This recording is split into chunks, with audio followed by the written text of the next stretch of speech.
नमस्कार। विश्व पर्यावरण दिवस की आप सबको हार्दिक बधाई। आज 5 जून है और 5 जून को पूरे विश्व में वर्ल्ड एनवायरनमेंट डे यानी विश्व पर्यावरण दिवस मनाया जाता है। और दोस्तों, पर्यावरण मानव समाज के अस्तित्व की पहली शर्त है।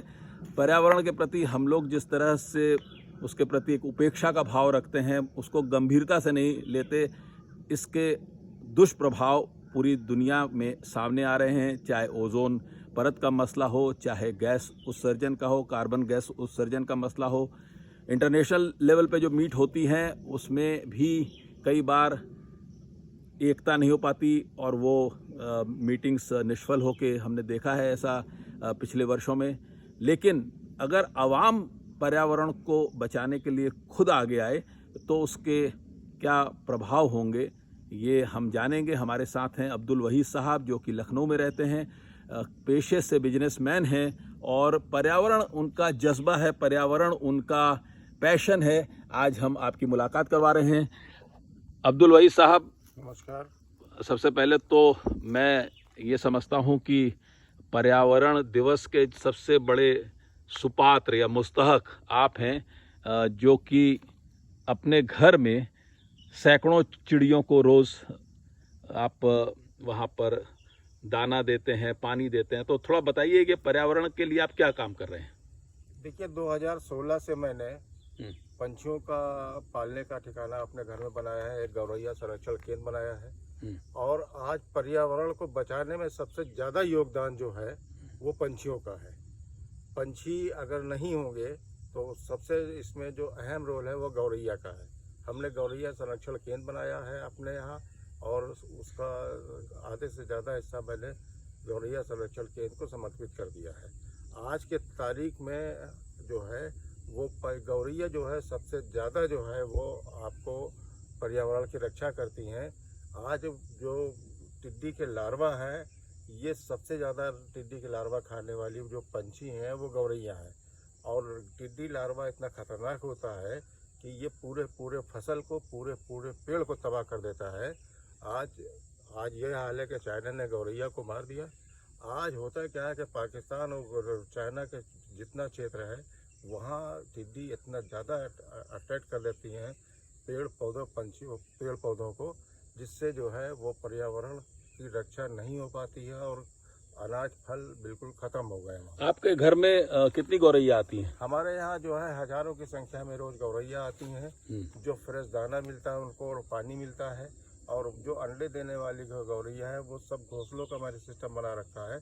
वो अंडे देने वाली गौरैया अपने घोंसलों में रह जाती हैं और ये साल में 3 बार जो है वो अपना अंडे देती हैं। और मार्च से फरवरी से लेके ये करीब जून तक जो है इनका अंडे देने का कार्यक्रम चलता है। ये 3 शिफ्ट में अंडे देती हैं और हज़ारों की संख्या में हर साल गौरैयों का विकास होता है और इससे जो है वो पर्यावरण की सबसे ज़्यादा सुरक्षा होती है।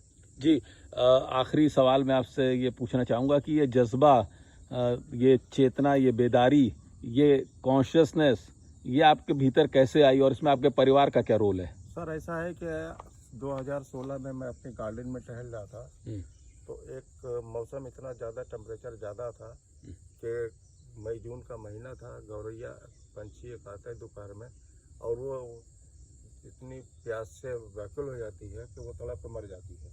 जी। जब से मैं पानी लेकर गया तब से उसने दम तोड़ दिया। इससे प्रेरित होकर मैंने कहा कि अब ये पंछियों को बचाना है, क्योंकि बढ़ते शहरीकरण ने पंछियों का जीना ख़त्म कर दिया और पर्यावरण को ख़त्म कर दिया है। आज भारत की आबादी जो है वो चाइना से ज़्यादा हो गई है।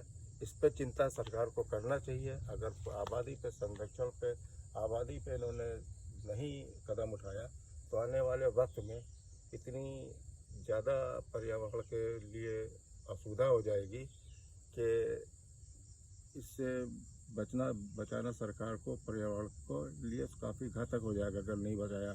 जी, मेरा जो सवाल था कि आपका परिवार का उसमें कैसा सहयोग रहता है? सारे लोग आपकी तरह जुटे रहते हैं? हम जब बिजनेस में चले जाते हैं तो मेरी वाइफ जो है उसको जो है पंछियों को देखभाल हर वक्त, जो इसे पानी दाना ख़त्म हो जाता है तो पंछी चिल्लाने लगते हैं तो वो समझ जाती हैं कि ये अब दाना यहाँ ख़त्म हो गया है। फ़ौरन जो है वो दाना फिलअप कराती हैं और डेली 4 से 5 किलो दाना हमारी गौरैया सब खा जाती हैं। पंछी 4 से 5 किलो दाना। जी।